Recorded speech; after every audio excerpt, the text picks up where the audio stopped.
If you own a dental practice, you've probably already noticed this. It's really hard to say no. No to equipment salespeople, no to sales pitches at CE conferences, no to employees asking for raises and special accommodations, no to special requests from patients.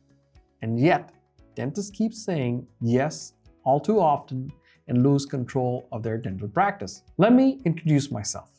I'm a dental CPA working with dentists across the country providing bookkeeping services. On this channel, we share practical tips to help dentists increase profits and reduce taxes based on real numbers and what actually happens behind the scenes. Now, let's talk about one of the hardest skills for dental practice owners to develop. Dentists are helpers by nature. You want to keep people happy, avoid conflict, and be seen as fair and reasonable. And on top of that, there's fear. Fear of damaging relationships, missing out opportunities, being the bad guy, losing a good employee or patient. So instead of saying no clearly, you say yes or maybe later and deal with the consequences. Every unnecessary yes comes with a cost financially. Expensive equipment you don't need, CE programs that don't move the needle, raises that aren't tied to performance.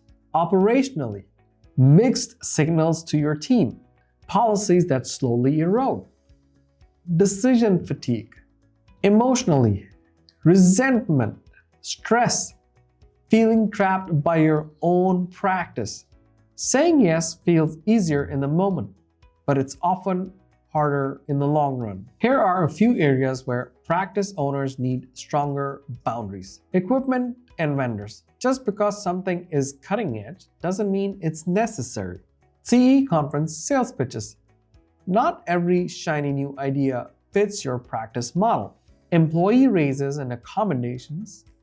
Good intentions do not replace clear structure and fairness. Patience. Not every request is reasonable, and that's okay. Leadership requires discernment. Here's the key. You can say no without being confrontational. Separate the person from the decision. It's not about you. It's about what makes sense for the dental practice. Use timing. This isn't the right time is different from never.